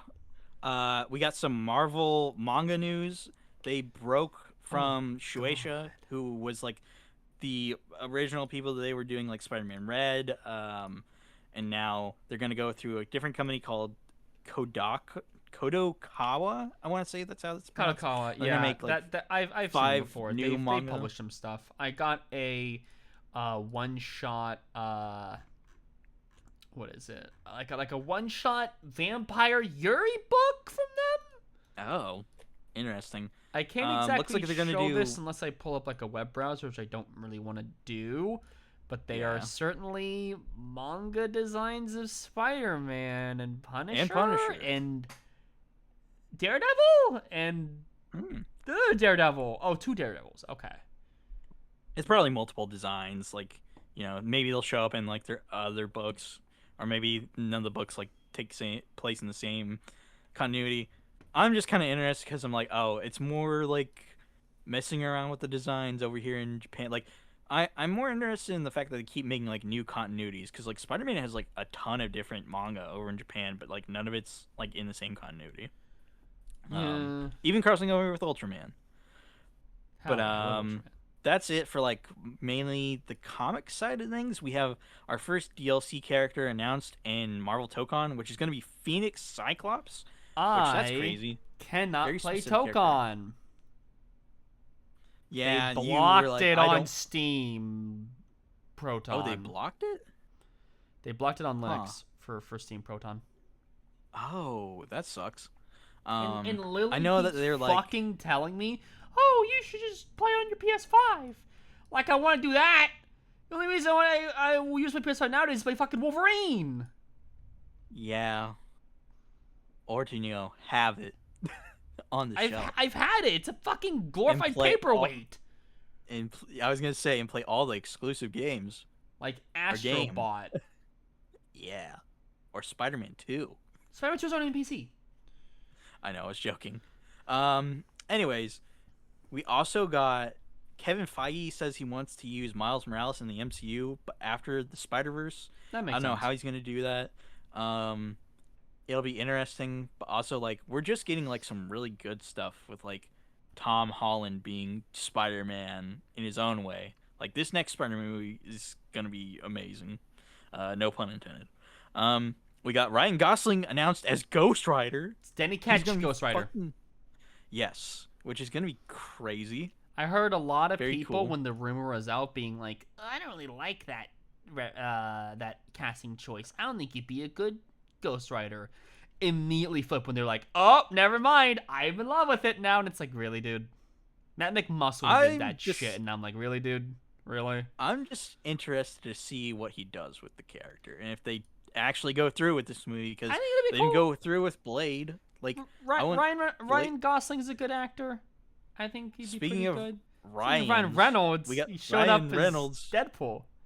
In a Not just Comic-Con. regular Deadpool. He was in like the X-Force suit for Deadpool. So maybe he's gonna show up in Avengers Doomsday in that. That'd be kind of cool. As the X-Force suit, probably. Yeah. And then for like the last part of all the Marvel like cinematic universe news, we got David Johnston casted as Black Panther for Black Panther 3. He's gonna be casted as his son. T'Challa Jr. Yes, he's gonna be the son of T'Challa, and he's gonna be Black Panther, which I'm okay with because the lady who plays Shuri is not a good person. She's very anti-mask and not great. And I'm like, okay. Like when COVID was going on, she was like very open about that, and I was like, oh. Okay. Sure. On to Image Comics. Yes. We talked about it a while back how ROM came out in those special blind bags they were doing for like the Cyberdron stuff. It's finally actually going to be released. Thank God. Regularly. Like you said that they weren't going to do it. I was like, yes, they will. Like there will be enough outcry that they do it. I hope so, and they did. Thank God. Dynamite is doing Vampirella and Darkstalkers crossover. Man, so that'll be kind of I can't wait for Vampire and Vampire. Well, you're missing one word from that, Veni. Hot vampire and hot vampire, okay? The joke is that Darkstalker's actual name is Vampire in Japan. Oh, is it? The fighting series is just called Vampire, and then like the one that everyone plays is Vampire Savior. That's hilarious. We got a new team for TMNT, starting with issue number 25, with award-winning Matthew Rosenberg to write and Juan Cabal to do the art. We'll cover it here in the Eisner Award stuff. We have Beneath the Trees, Where Nobody Sees, ending with its third installment called The Summer and the Fall. Well, I need to catch up. Yeah, we need to get on that. We need to read that series. Maybe do like a separate episode, like a book club episode, where we're like, we read this book and we're gonna cover it. And then we have the Eisner Awards that happened at this con. I'm gonna pull up the list right now. So we have the 2026 Eisner Awards. We have best short story. We have Blood Harvest. Is this just a listing of who the people? I thought they had the winners already. Maybe I can look up the winners right now. I thought I had the list for the people. Eisner I think these are just the nominees. Winners 2026. Yeah, I thought I had the winners pulled up. My bad. I was doing a bunch of research before this. Sorry, everybody. Give us a moment. I found the winners. Best short story went to Blood Harvest in Brain Damage by Shintaro Kago. Best one-shot single issue is Batman 2025 Annual #1, which is very, Yep. I heard that Best Absolute continuing came with like the series best wins. is Absolute Batman. Best limited Yep. series is Absolute Martian Manhunter. Yeah. Best new series is Sort of Crisis Events. Yeah. Let's Love his Sort of go. Crisis Events. Um, let's see. Best anthology is DC Pride 2025. That had a I think Jadzia wrote something for that, which is really cool. Oh, there was a George Takei graphic memoir that got that one. That's really neat. Interesting. Let's see. I don't really recognize. All of this is just like a lot of stuff that we don't really cover. Best writer artist is Jamal Campbell. Hey. Let's go. Um, Sadly, no Sophie Campbell in this. that's basically it. There's like other stuff like publication design and coloring, and it's like I don't know what that is. Okay. That's fine. But that's just the major stuff that we covered. Yeah. All I know is that DC kind of came home with a lot of the wins for this for the Eisner Awards, which is awesome. Like a lot of cool news, a lot of things to get excited about. Not with just like comics, Well, but like comic media. I mean, Absolute Batman deserves all of it. Oh, 100%. I mean, it saved DC and kind of like helped a lot with the comic industry.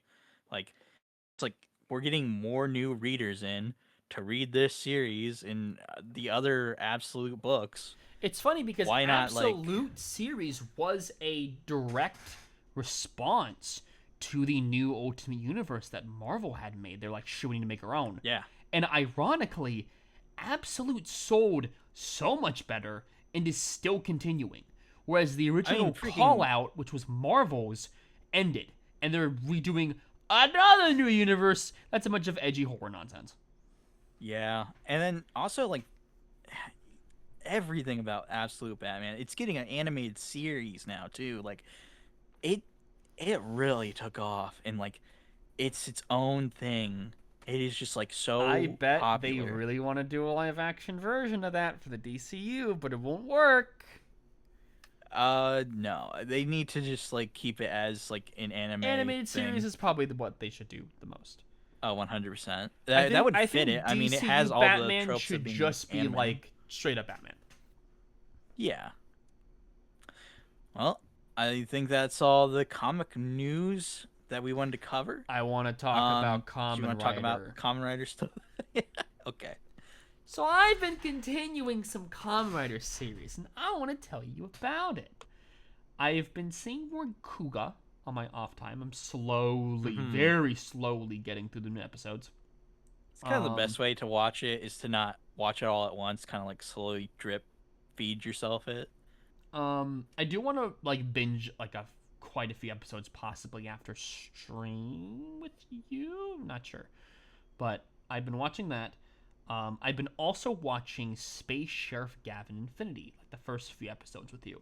Yeah, and I really like it. I know a lot of people really fucking hate it. Like the ending was like fucking terrible or something, but I want to just keep it up in mind, see what happens.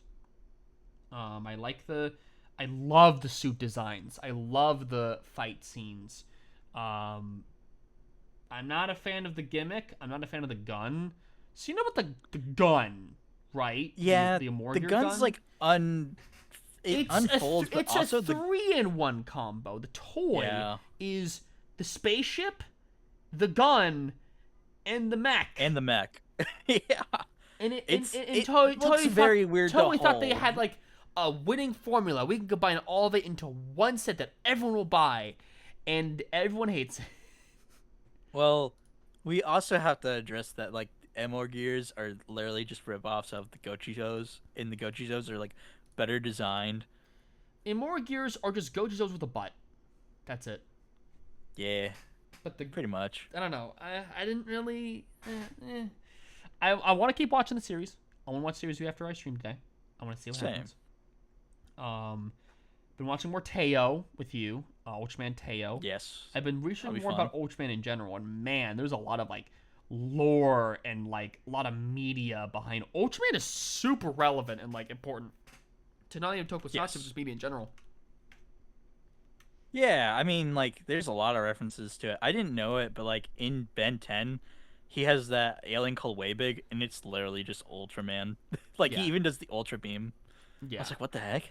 I've been watching Zets as it comes out. Um, The episode came love. out yesterday. We haven't seen it. We haven't seen it. Probably gonna watch it after this recording. But it's really good. Been very much enjoying Zets. Uh, but me and my girlfriend Allie started watching a new Kamen Rider series. So I did I what you did for me, which Yes. was we're going to I'm gonna show Allie a bunch of like images of different Kamen Riders, and I wanted her to tell me which one she thought was the most interesting. And her being a furry, we picked Geats. I'm Makes not sense. sure I'm a fan of Geats. So here's the deal. Usually when a Kamen Rider is when a Kamen Rider is introduced, the title character is the main character. But it seems like so far, Geats is the rival character. So the story goes that this is what I've seen so far, and I only know like a little bit of spoilery Hmm. details a little bit later on. Like the only thing I know about the spoiler stuff is like all the main characters are game masters. That's it. Not game masters, more of their players. So the the basic premise is that there is a battle royale style game show thing, sort of a tournament where a bunch of people enter into this Kamen Rider tournament, and whoever wins gets their wish granted. There is a character named Ace who is Geats. He is not our main character. Our main character is some other dude who I don't even know his name. They never His name revealed is his Kawa. name. It's Kawa. Kawa? They Kawa. never said Kawa's name in this They, entire they series. do. They do. Well, it's very I'm obscure sure they do. because the character I know is Ace. So Kawa is like some dude who is at a job interview, and he's like, "I want to achieve world peace." And the guy who's interviewing, who's important actually, was like, "Yeah, that's not a very clear goal. Sorry, dude." And so he is like talking to his sister, and he's like, "Well, I failed that shit." And the sister's like, "Well, why don't I get you some food? With the world in it today, what do you want to eat?" "My favorite, tanuki udon or soba. Tanuki soba." Hmm. I don't know if why it's called tanuki soba. I know in reference why, because he becomes the tanuki Kamen Rider. But like, Yes. does the tanuki soba have like tanuki in I it? think it's just called that, probably. Is Tanuki's tanuki not a because real it's thing. brown? Yeah, I know. But like Allie was like, did they have real tanuki in it? Like, I think tanuki's a fictional fucking race of creatures. Yeah, it is. So the city gets attacked by a bunch of dudes who say jaw, and They're a called bunch the of dudes Jamato. die. Like the fucking the sister gets trapped in a box. The soba shop owner dies. A bunch of people die. And Keiwa and this streamer girl named Neon Chan are like Yeah. running away from a bunch of these jaw guys. They go up to a rooftop, and then there's Ace, and he's like, "Okay, time to be geeks."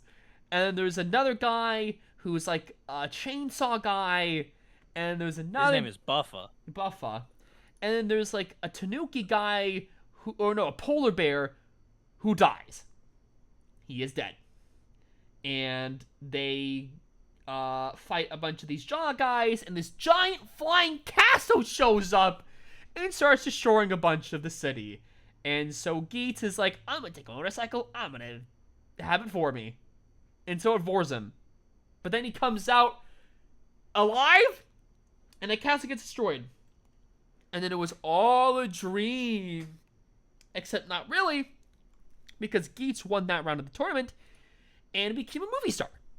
Or like they call it the star of the stars of the stars. And he's like, I have everything I want in this world, and I'm gonna participate in the tournament again because why not?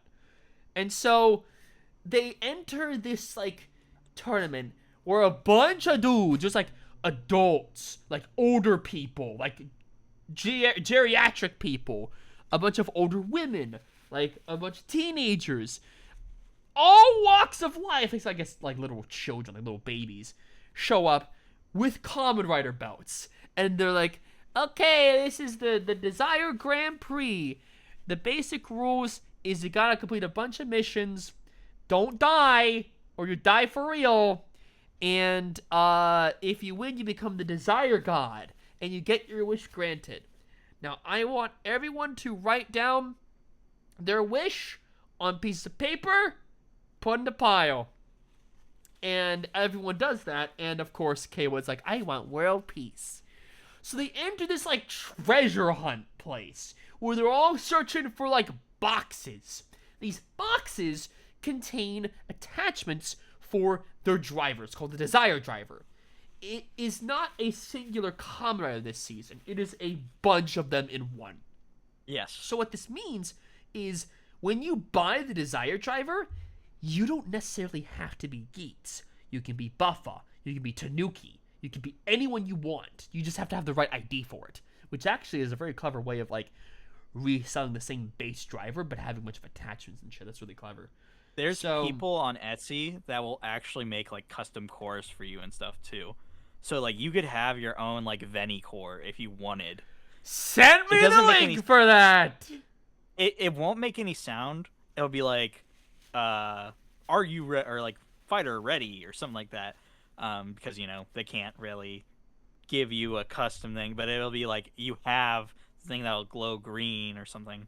So I want that. Send me that. It's cool. I want one with it's an Oni as well. So Keiwa finds the job interview guy, like the guy who was like, "Oh, your dreams suck." He has a backstory where his child is dying from like cancer or something, and he's like, "I want my wish to be to grant medicine to my child so he can get better," right? So that guy dies immediately, and a bunch of the guys die. It's only like a few left. It's only like 7 left.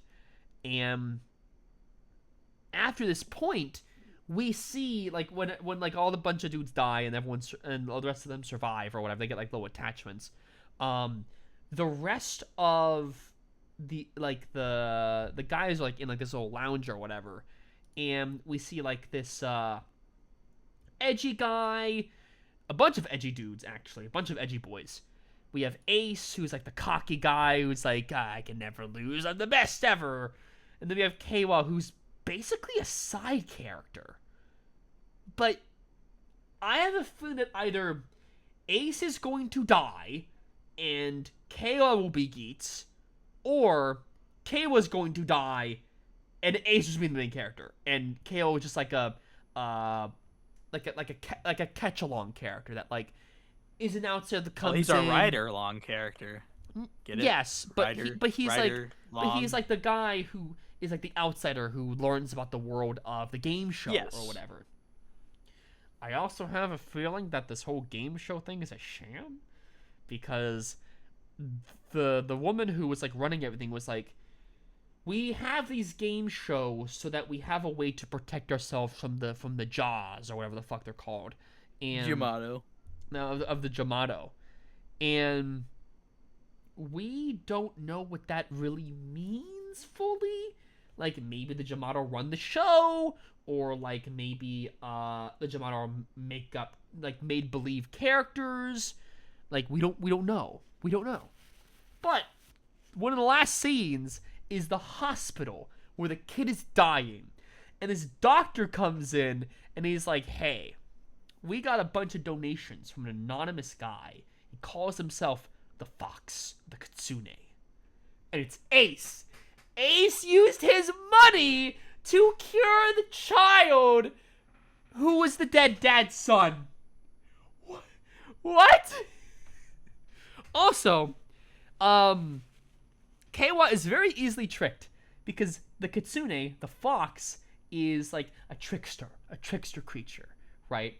So he tricks Keiwa to be like, "Hey, give me that item. I'm gonna use it." Because like he has like a motorcycle like fire handle thing that he puts on his desire driver, and you can flip it. And when you flip it, your whole body goes upside down, and your head and crotch reverse. It is very strange. But he's like, yeah, give me that. He gets him, then he's like, haha, I fucking fooled you, kiddo. You're so easily gullible. Because I told you a side story about how my goal is to help all the unlucky kids. But nope, I tricked you. Bye-bye. Damn. I don't know what to fucking make of this season. You will get to learn more about Ace in later parts of it. The show is very good about like only drip feeding you like every episode like some sort of information about people or the tournament itself. So I'm not gonna say anything. I've liked it so far. I'm close to finishing it, so I'm interested in how it's all gonna, you know, end. Wrap up, yeah. I mean, yeah. Me and Allie are on episode 2, so like we're gonna watch probably a little more tonight after we stream our stuff. But Nice. I wanna show you another thing related to Kamen Rider. So I bought the Breaking Dawn, like I said before, like the little dagger driver that Sieg has, and I bought more capsims for it. It'll be probably the only capsims I'll Nice. buy, unless I get like a full-on extra driver or whatever. And the only thing I want is maybe like the Extreme, just for the full rise capsim. I'm not sure, but this is what I got. This is part of the Legend Rider series.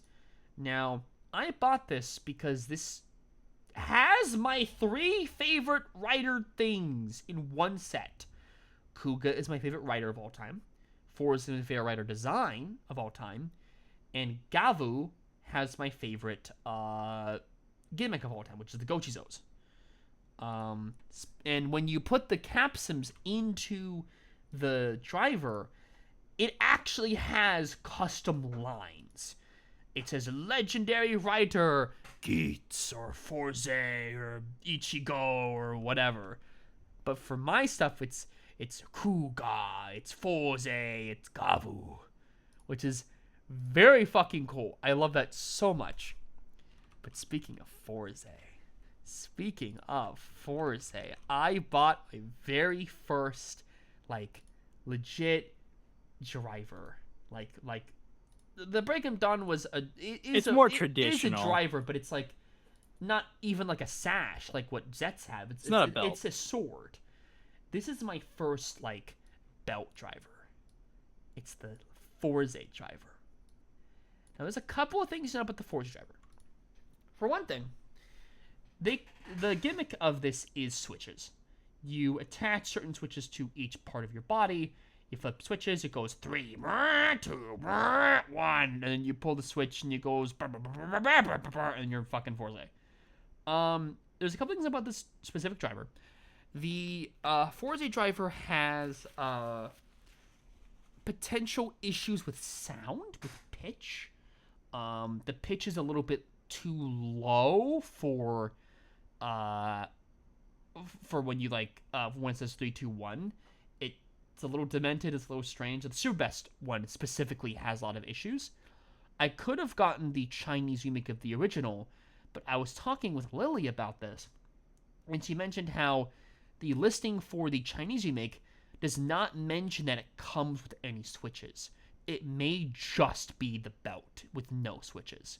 So I played it safe, and I bought the Forze, the Forze, the Super Best Forze. It may have a little less wonky sound, but I know the quality will be a lot better.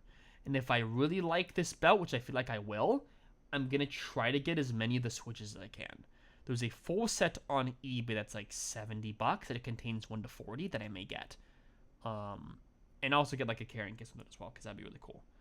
But This boat is so cool. I love 4Z design. Oh, it's so nice. And then if I ever get another driver, I'm thinking of getting the Gavu driver because there is a big bundle that includes like, what does it include? It's like Gav set. Yeah. So it's called the DX Henshin Belt Gavu Complete Set. Now, what this has, and I'll show a image of this because this is actually a little different from getting a normal Gav set. It's a US release, so it has like US branding and everything. This has the Gavu driver. It has a sword, and it has a rider, or like a little like motorcycle thing that you can put your Gojizos in and you can have them ride. Not only that, it includes all like the base Gojizos, but it also includes the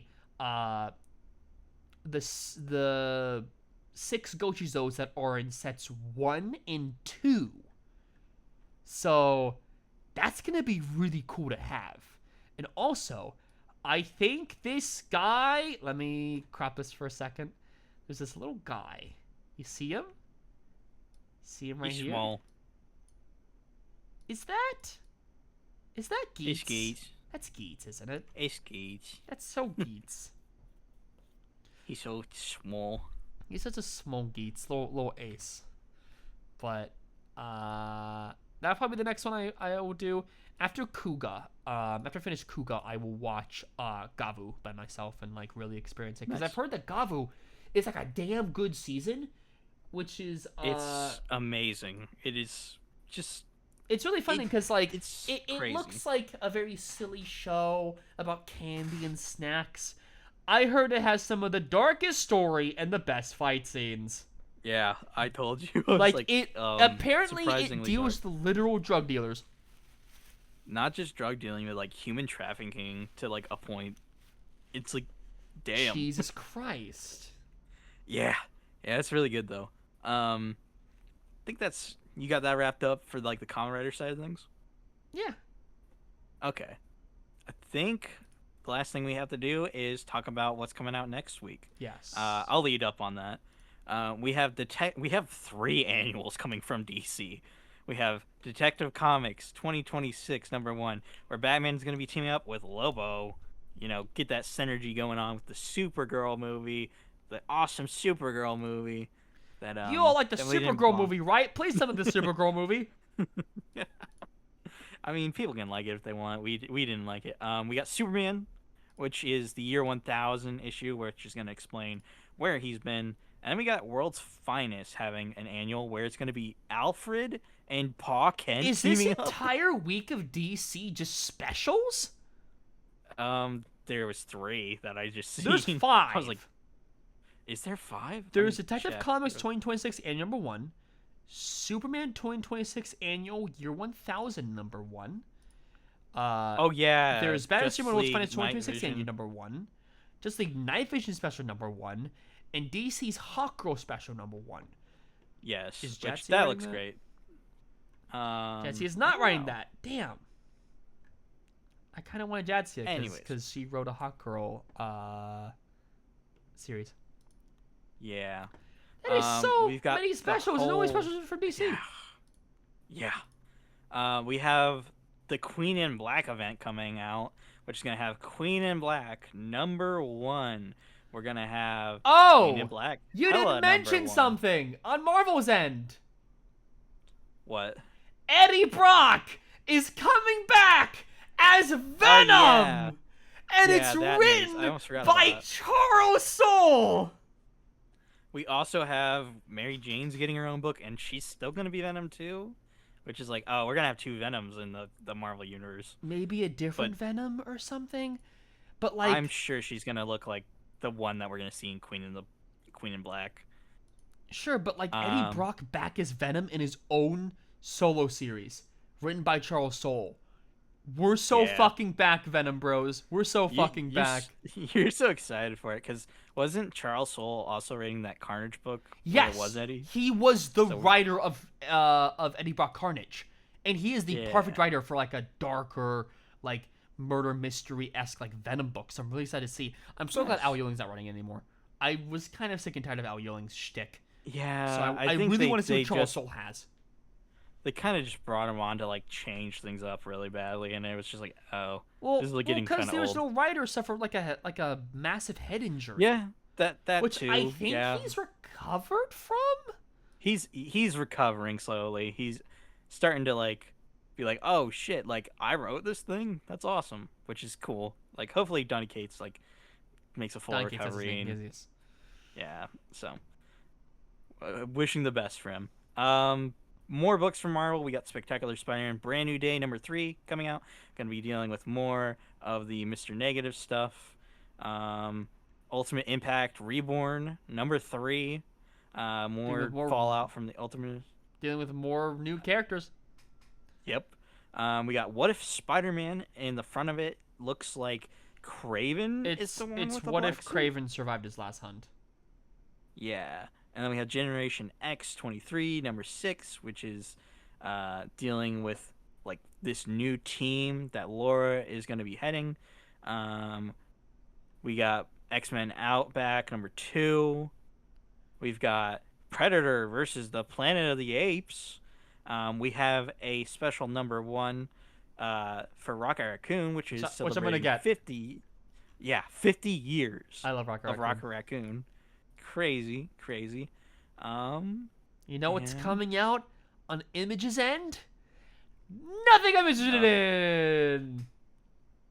Not what even was it? like, not even like Yeah, Radiant Black.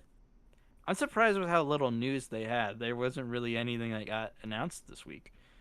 But I think that's it. I think we wrapped up everything, everybody. Thank you for joining us. It was a very big week with a lot of big comic book news. We might have some more for you next week because, you know, the I'm event is gonna still mention one happening more today. thing. What's that? I'm gonna make a public service announcement. Do Okay. you know about Udon? Udon? Udon Publishing? I do. There are some announcements that was made about Udon, specifically about they're continuing the Mega Man Archie Comics continuity. They're doing a bunch of like Oh, is this crossovers what I and think it's stuff. about? But I want you to know that Udon, the main guy, is an anti-woke chud. There is a big article written by Bobby, who was the developer of Super Mario Energy, one of my favorite games, that talks about how during the Transformers IDW days, or even earlier than that, he was a very annoying Gen 1er. And Oh. he has made a lot of posts on his Twitter talking about how, like, Udon is anti-DEI and anti-woke, and we're gonna stay awesome. We should end woke and bring back awesome epicness. And don't support Udon. I Aren't they made the teaming up with mistake of Common buying America an Udon as well? comic once. And let me tell you the story. It was last year, I think around the same time as this year, but it was last year. I was at another comic store near me that it's not the one I usually go to. And I saw there was a Shantae comic that was like a swimsuit special. My girlfriend Allie loves Shantae. So I was like, yeah, I'll buy this for her, sure. Never again. Never again. Maybe I'll read it digitally. Maybe if there's like something worth it on Udon, I'll just read it digitally. But I am not paying money for a physical from Udon. Because unless the CEO president guy, Matt something or whatever, leaves, Udon is a tainted company. So do not support Udon if you aren't a conservative chud. Thank you. Well, I saw recently too that they're teaming up with something called Common America, which Yeah, I'd it's seen those like comics a more, it's a comic skate love Yeah. child bullshit thing, and I hate it. yeah. So like that, I thought that's where you were going with it, but now it's like And even that's a worse than I side note, basically. How- Yeah. they're crossing over Common America with Street Fighter Street or Fighter? something. They have this weird cover that I won't show because I feel like it will get us claimed or something. of like a Street Fighter art piece of like this woman with the biggest boat on honk rose you've ever goddamn seen. I feel like that was only made to quote unquote own the libs, and I do not like it. Now I love big titty, Yeah. but it is very like it's very like showy. It's very Mm-hmm. playing it up to political shit. You know, it's like I don't know. It's very much it's very bad. I don't like it. Yeah. Anyways, Anyway, we'll see you next week for yeah. Thanks for hopefully joining us. good shit. Yeah. More good shit. More good Same shit. podcast, same podcast time. All right, bye. Bye-bye.